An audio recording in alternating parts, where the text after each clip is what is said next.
Hello friends, welcome back to our channel drama explained in Hindi. आज हम discuss करने जा रहे हैं एक नया ड्रामा द गोल्डन स्पून।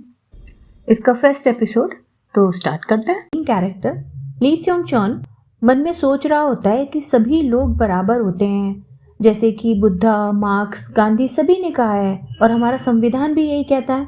पर सब ये जानते भी हैं कि असली ज़िंदगी में ऐसा नहीं होता। सब लोग चाहे साथ बैठे हों पर फिर भी सबका अपना अलग अलग रैंक होता है। ये दुनिया वो लोग चलाते हैं जो सुनहरी चम्मच लेके पैदा होते हैं, यानी कि गोल्ड स्पून। यहाँ पर क्लास में अलग अलग स्टूडेंट्स का इंट्रोडक्शन दिखाते हैं। सोसाइटी में उनकी हैसियत के हिसाब से गोल्डन स्पून यानी कि सुनहरी चम्मच से उनका रैंक दिखाया जाता है। जैसे पाक चोंग मून 2 गोल्डन स्पून, ओ योंग जिन 3 गोल्डन स्पून, क्वोन मिन हो 1 गोल्डन स्पून और सबसे ज़्यादा अमीर हुआंग तेयोंग दोशिन ग्रुप के मालिक का बेटा। स्योंग चॉन डिलीवरी बॉय की तरह काम करते हुए खाना डिलीवर करने जाता है। उसी बिल्डिंग में कोई क्लास चल रही होती है। लैंग्वेज के ऊपर क्लास के बाहर वो रखे हुए नोट्स उठा लेता है। यहाँ पे उसका इंट्रोडक्शन भी दिखाते हैं कि उसका नाम ली सॉन्ग चॉन है और उसके पापा जॉबलेस हैं, मम्मी एक वेट्रेस हैं और बहन एक सैलून में काम करती है, इंटर्न है हेयर सैलून में। उसका परिवार 400 मिलियन वॉन के कर्जे में है और उसका डर्ट स्पून लेवल सबसे ज़्यादा है। बेसिकली मतलब वो सबसे ज़्यादा गरीब है। चोंग चॉन एक डिपार्टमेंटल स्टोर में भी पार्ट टाइम काम करता है। वहाँ पर उससे क्लासमेट मिलने आता है जो उसका बचपन का दोस्त है जिनसुक। वो उसे बताते हैं कि उसकी मम्मी ने उसे लेटेस्ट डिज़ाइन के जूते दिलाए हैं। जिनसुक और सोंग चॉन वो 2 स्टूडेंट्स हैं जिन्होंने अपने नंबरों की वजह से कोरिया के सबसे महंगे स्कूल सोल जेल हाई में एडमिशन मिला है। जॉनसक उसके साथ मजाक करके चला जाता है पर बाहर जाकर वो उसे पलट के देखता है जैसे उसे आखिरी बार देख रहा हो और उसे मैसेज करता है कि हर चीज़ के लिए शुक्रिया। जॉनसक अपने घर पे रो रहा होता है क्योंकि उसके पूरे परिवार ने कर्जे के कारण आत्महत्या कर ली होती है और वो भी सुसाइड कर लेता है। अगले दिन सुबह सोंगचुन भागा हुआ आता है और उन्हीं जूतों को अपने दोस्त की डेड बॉडी पर देखता है। जिनसुक के परिवार के फ्यूनरल पर कर्जदार उसके रिश्तेदार को परेशान कर रहे होते हैं। उसको जिनसुक के साथ बिताया हुआ वक्त याद आता है कि और बाहर एक साइलेंट प्रोटेस्ट चल रहा होता है रीडेवलपमेंट के खिलाफ। दोशिन ग्रुप के प्रेसिडेंट वहाँ आते हैं तो मीडिया वाले उनसे सवाल पूछने लग जाते हैं, कहीं आपसे परेशान होकर ही तो उन्होंने सुसाइड नहीं की। वो कहते हैं मैं यहाँ पर कंपनी की तरफ से नहीं, अपने बेटे के क्लासमेट की डेथ पर अफसोस जाहिर करने आया हूँ। जांगमुन और उसके दोस्त सोंगचुन की बेइज्जती करते हैं और बोलते हैं कि मेरा बी क्यों आया, जब मैंने तुम्हें पैसे दिए थे तो मुझे सबसे ज़्यादा असाइनमेंट में नंबर आने चाहिए थे। वो लोग जॉनसॉक की डेथ की मजाक बनाने लगते हैं और सोंगचुन को बुरा लगता है पर वो मारने के लिए रुक जाता है। बोलता है कि मेरे पास तुम्हें कंपेंसेशन में देने के पैसे नहीं है। जांगमुन बोलता है पर मेरे पास बहुत पैसे इसलिए मैं तुम्हें मार सकता हूँ और उस पर पैसे फेंकता है। इतने में तेयोंग आ जाता है और उसे रोकता है। उसे किसी का भी सरनेम याद नहीं रहता तेयोंग को, तो वो सबका सरनेम गलत बोलता है। वो बोलता है कि मेरे पापा ने फ्यूनरल का खर्चा दे दिया है तो परेशान मत होना। उसके पापा गाड़ी से सब देख रहे होते हैं कि कैसे सोंगचुन वहाँ पे पड़े हुए पैसे उठा लेता है। वो तेयोंग से सोंगचुन की तरफ इशारा करके पूछते हैं कि ये भी तुम्हारा दोस्त है क्या? तेयोंग बोलता है कि मेरा क्लासमेट है और हाँ दोस्त भी है। उसके पापा उसको पूछते हैं कि दोस्त क्या होता है? दोस्त वो होता है जिसके साथ आप अपना टाइम स्पेंड करते हो। दोनों के टाइम की वैल्यू एक दूसरे के लिए सेम होनी चाहिए, तभी वो दोस्त हो सकते हैं। तुम कल जाकर अरबों की वैल्यू का दोशिन ग्रुप संभालोगे, तुम्हारे 1 घंटे के टाइम की वैल्यू क्या होगी? जूही नाम की एक लड़की सोंगचुन के डिपार्टमेंट स्टोर में पार्ट टाइम का काम करने के लिए आती है। सोंगचुन उसे काम समझाता है और बोलता है कि हंसना बंद करो वरना हंसते हंसते थक जाओगी। सोंगचुन की मम्मी जिनसॉक की फैमिली की डेथ की न्यूज़ देखती है टीवी में। इतने में उनकी बेटी का उन्हें फ़ोन आता है कि जल्दी से आ जाओ, मकान मालिक फिर से आया है। वो उससे बकाया किराए को लेकर झगड़ा कर रहा होता है। उनके पापा घर में छिपे होते हैं। वो लोग बोलते हैं कि जब तक तुम्हारे हस्बैंड नहीं आएंगे हम यहीं बैठे रहेंगे। इतने में सोंगचुन आता है और उन लोगों को बता देता है कि पापा यहाँ पर छिपे हुए हैं और वो उन्हें ये भी कहता है कि उसके पापा कोई वेबटून आर्टिस्ट नहीं है। वो 10 साल पहले रेंट पर कॉमिक्स ड्रॉ करते थे, अब वो कुछ नहीं करते। वो रूम में अपने पैसे एक डब्बे में रख रहा होता है और इतने में उसकी बहन आ जाती है। वो देख लेती है। वो बोलती है जब तुम्हारे पास पैसे थे तुमने बाहर दिए क्यों नहीं? वो बोलता है मेरे पार्ट टाइम की जॉब से जो भी सैलरी आती है उसे मैं घर के खर्चे और बाकी चीज़ों के खर्चों में मदद करता हूँ। तुम मम्मी और मैं मिलकर जो कमाते हैं उसमें ये कर्जा कभी पूरा नहीं होगा। मुझे अपना देखने दो, तुम निकलो यहाँ से। वो बाहर खड़ी दरवाज़ा पीटती रहती है। उसके पापा जो वेबटून बनाते हैं उन्हें देखकर तेयोंग हंसता रहता है। उसका असिस्टेंट उसे कहता है कि आप सारा दिन वेबटून देखते रहते हो, आपके पापा को पता चलेगा तो अच्छा नहीं होगा। उन्होंने जो रिपोर्ट दी थी आपको बनाने के लिए, आपने वो बनाई? इतने में तेयोंग के पापा आ जाते हैं और वो उसे वेबटून पढ़ते हुए देख लेते हैं। तेयोंग अपने पापा को बोलते हैं कि टाइम नहीं था इसलिए ढंग से नहीं कर पाया। वो उसे बोलते हैं कि तुम्हें जो मौका मिल रहा है उसका ढंग से इस्तेमाल करो अपनी काबिलियत साबित करने के लिए, क्योंकि मौका बार बार नहीं मिलेगा। पर ये तुम पर है, अगर तुम उसे खराब कर दो तो वो तुम्हारी मर्जी है, पर फिर तुम उसके जिम्मेदार खुद होंगे, ये तो तुम्हें पता है। सोंगचुन जांगमुन का होमवर्क करके उसे तेयोंग के घर देने जा रहा होता है, क्योंकि जांगमुन उसे वहाँ बुलाता है। उसे रास्ते में एक बुजुर्ग औरत मिलती है। वो उसे अपने पास रखे अलग अलग सामान की प्राचीन काल का संबंध बता रही होती है कि ये उस जमाने का है, ये उस जमाने का है। सोंगचुन हंसने लगता है और मजाक में वहाँ रखे एक सुनहरी चम्मच यानी कि एक गोल्ड कलर की चम्मच को उठा के उसके बारे में पूछता है। तो वो कहती है ये सोने का चम्मच है। वो हंसने लगता है। वो कहते हैं कि इतने में कौन सा सोने का चम्मच आ जाता है। तो वो बूढ़ी औरत कहती है इससे तुम अमीर बन सकते हो, तुम इससे अपने माँ बाप बदल सकते हो। अपनी उम्र के किसी भी दोस्त के घर जाओ और इस चम्मच से 3 बार खाना खाओ, उसके माँ बाप तुम्हारे हो जाएंगे और तुम्हारे उसके। वो पहले तो यकीन नहीं करता, पर उसे कुछ लालच आ जाता है और वो चम्मच ले लेता है, खरीद लेता है बेसिकली।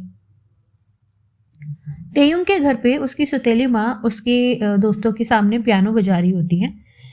सोंगचुन जांगमुन को उसकी असाइनमेंट दे देता है, बदले में जांगमुन उसे पैसे देता है। तेयुंग बोलता है तुम भी मेरे मेहमान हो, अब खाना खा के जाना हमारे साथ। ये बात उसकी सौतेली माँ और दोस्तों को अच्छी नहीं लगती। जांगमुन उसकी बेइज्जती करता है। तेयुंग उसे चुप करा देता है और बोलता है कि ये मेरा घर है। तेयुंग के पूछने पर सोंगचुन उसे बताता है कि मेरे पापा कॉमिक आर्टिस्ट हैं और वो वेबटून बनाते हैं। तेयुंग बड़ा खुश होता है, कहता है कि मुझे वेबटून बहुत पसंद है। उसके दोस्त मजाक बनाने लगते हैं कि इसके पापा का कोई वेबटून पब्लिश थोड़ी होता है, इस उम्र में भी कितने गैर जिम्मेदार हैं। वो लोग बोलते हैं कि इसको ये सोने जैसे दिखने वाली चम्मच और चॉपस्टिक्स मत दो, गरीब है, लालची हो जाएगा, इसके लिए स्टील के बर्तन ले आओ। सोंगचुन बोलता है कि मेरे परिवार वाले मेरी बहुत कदर करते हैं, मैं जहाँ भी जाता हूँ अपने ही चम्मच से खाना खाता हूँ। और वो अपने बैग से वो चम्मच निकाल के खाने लगता है। वो जब खाना खा रहा होता है तो चम्मच चमकती है और उस बूढ़ी औरत को एक कांच की बॉल में उसकी तस्वीर दिखाई देने लगती है। वो सपना देखता है कि वो घर पहुंचा तो लाइट नहीं है और उसके मम्मी पापा और बहन ने सुसाइड कर लिया। वो उठ के खड़ा हो जाता है और नक्शा बनाता है जहाँ पे वो आज गया था और उस बूढ़ी औरत की कही हुई बात एक कागज़ पे लिख देता है। फिर वो इंटरनेट पर दोशिन ग्रुप के बारे में जानकारी निकालता है। वो देखते कि तेयुंग कुछ परेशान है। वो अपने पापा की दी हुई रिपोर्ट को लेकर परेशान होता है क्योंकि उसे कुछ समझ नहीं आ रहा होता। सोंगचुन जाकर उसकी मदद करता है और उसको पढ़ाता है। वो उसकी रिपोर्ट भी बना देता है। जांगमुन और उसके दोस्त ये सब कुछ देख के चिढ़ जाते हैं। तेयुंग के पापा को वो रिपोर्ट्स बहुत पसंद आती है। सोंगचुन और तेयुंग की दोस्ती बढ़ती है और वो बाहर मिलने लगते हैं।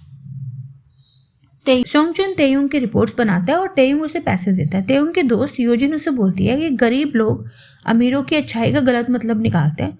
वो उसे बताती है कि जूही यूके से वापस आ गई है, उसे वहाँ से निकाल दिया।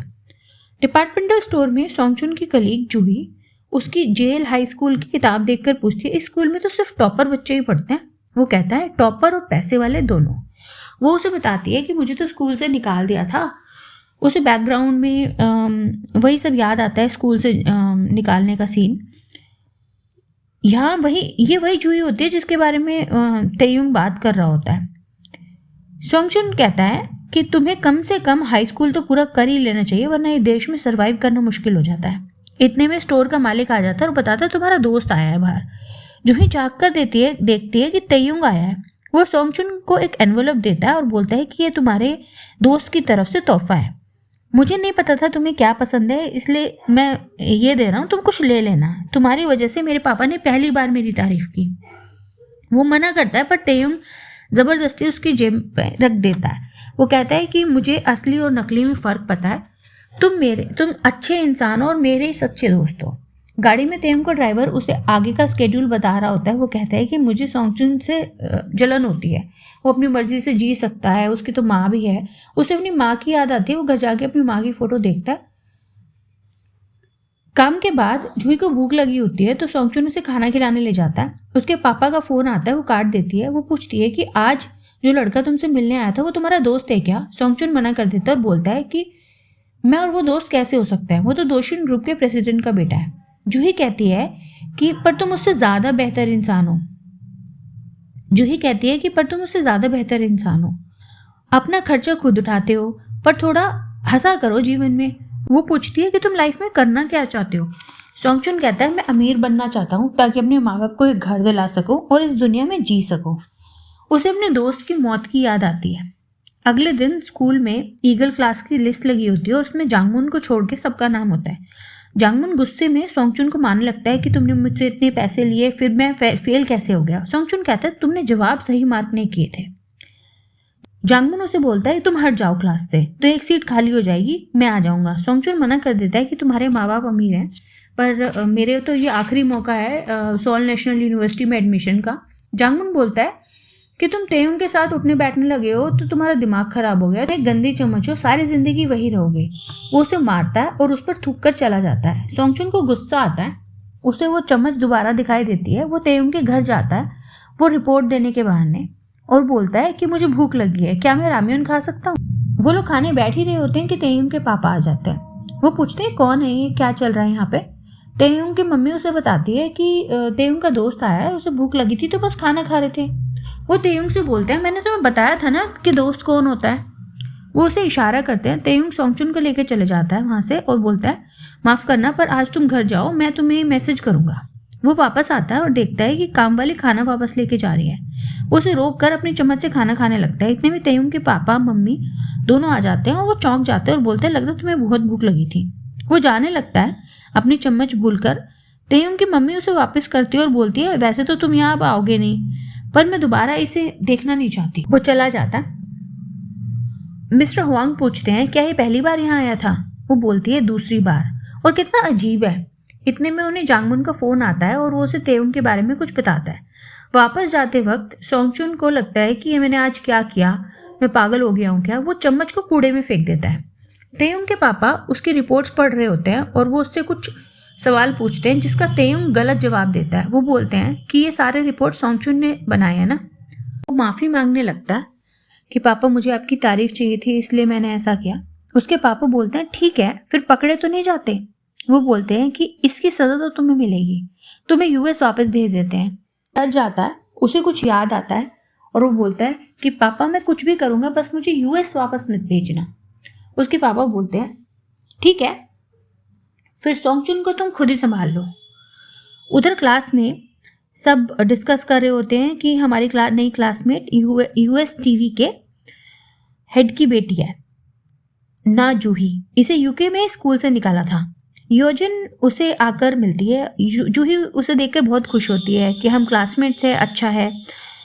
वो अपने बचपन की बातें डिस्कस करने लगते हैं।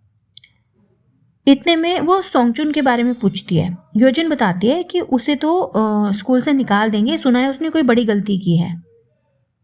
प्रिंसिपल के रूम में सोंगचुन के माता पिता बहन बैठे होते हैं और तेयुंग की मम्मी और उनके वकील बैठे होते हैं। वो बोलते हैं कि सोंगचुन तेयुंग को धमका के पैसे ले रहा था, ये उसकी बैंक स्टेटमेंट है, उसने कैश भी लिया है बहुत सारा।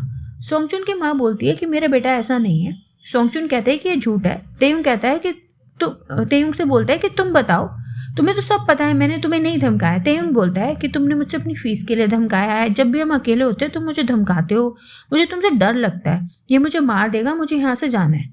उसकी माँ बोलती है तेयुंग की कि स्कूल की कमेटी की मीटिंग बुलाओ, मुझे मेरे बेटे के साथ इसको ये नहीं चाहिए, ये यहाँ नहीं पढ़ेगा। वो सोंगचुन से बोलती है कि देखती हूँ मैं तुम यहाँ कैसे पढ़ते हो। बाहर निकलते वक्त सोंगचुन के पापा तेयुंग और उसकी मम्मी के पैरों में गिरकर गिड़गिड़ाते हैं। वो बोलते हैं मेरे बेटे के कॉलेज में जाने का आखिरी मौका है, इसे मत निकालो, आगे से ऐसा नहीं होगा। सारे बच्चे देख रहे होते हैं, वीडियो बना रहे होते हैं। जूही को यह सब देख के अच्छा नहीं लगता। जांगमुन बोलता है कि मुझे पता था कि मिस्टर हुआंग कुछ करेंगे, बट इतनी जल्दी करेंगे ये नहीं पता था। सोंगचुन तेयुंग को मिलने बुलाता है और वो बोलता है कि मैं तुम्हारे पापा से बात न कर लूँ इस डर से तुम आ गए। तुम्हें पता है कि मैंने नहीं धमकाया, अब झूठ मत बोलो। तेयुंग बोलता है हाँ चलो ये सच है, मैंने अपनी मर्जी से तुम्हारा इस्तेमाल किया, अब मुझे तुम्हारी ज़रूरत नहीं है। सोंगचुन बोलता है कि ये क्या बकवास है, तुम्हारी वजह से मुझे स्कूल से निकाल देंगे, तुमने तो कहा था हम सच्चे दोस्त हैं। तेयुंग बोलता है मैं तुम्हें खुद स्कूल छोड़ने का मौका दूंगा, ये निकालने से तो बहुत बेहतर है। तुम्हारी और मेरी कैसी दोस्ती, तुम एक बेसमेंट में रहते हो, सस्ते से कपड़े पहनते हो, और मुझे देखो, तुम जैसे लोग अपनी औकात नहीं जानते और मुझसे चिपकते रहते हो। सोंगचुन उसकी आवाज़ रिकॉर्ड कर लेता है और कमेटी के सामने सुनाने की बात करता है। तेयुंग बोलता है ठीक है, पर तुम्हारी फैमिली को मैं बर्बाद कर दूंगा। सोंगचुन बोलता है ठीक है कर दो, मैं रिकॉर्डिंग मीडिया इंटरनेट सब जगह दे दूंगा, सबको पता चलना चाहिए कि तुम और तुम्हारी फैमिली कितनी घटिया है। तेयुंग उसे पैसे ऑफर करता है पर वो मना कर देता है। तेयुंग डर जाता है, वो उसे रोकने लगता है पर दोनों के बीच हाथापाई हो जाती है और सोंगचुन पानी में गिर जाता है। तेयुंग पहले तो उसे बचाने की कोशिश करता है पर जब वो गिर जाता है तो वो डर के मारे वहां से भाग जाता है। सोंगचुन सोचता है पानी के अंदर डूबते डूबते कि चलो ये भी अच्छा है, अब मुझे लाइफ में स्ट्रगल नहीं करना पड़ेगा। इतने में उसे वो गोल्डन चम्मच दिखाई देती है और उस बूढ़ी औरत की बात याद आती है। वो बोलता है कि मैं नहीं मरूंगा। वो अपने दोस्त जिनसुक को याद करके बोलता है कि मैं सरवाइव करूंगा। वो बाहर आता है कर वो चम्मच ढूंढता है कूड़े में जहाँ उसने डाली थी। फिर वो उस चम्मच को लेकर तेयुंग के घर जाता है और उसके पापा से बोलता है मुझे पता है आप मुझे पसंद नहीं करते, पर मैं एक आखिरी बार खाना खाना चाहता हूँ, फिर मैं यहाँ से चला जाऊँगा, मैं आप लोगों से कोई मतलब नहीं रखूँगा। और इसी के साथ फर्स्ट एपिसोड एंड हो जाता है। अब आगे उस चम्मच से क्या होता है ये हम नेक्स्ट एपिसोड में देखेंगे। अगर आपको हमारा नरेशन स्टोरी अच्छी लगी हो तो शेयर सब्सक्राइब लाइक करना मत भूलिएगा। कमेंट भी कीजिएगा अगर आपको अपने कुछ फीडबैक देना है। तो मिलते हैं नेक्स्ट एपिसोड में। ऊपर प्लेलिस्ट से आप नेक्स्ट एपिसोड्स देख सकते हैं इसके। Okay, thank you for watching, bye.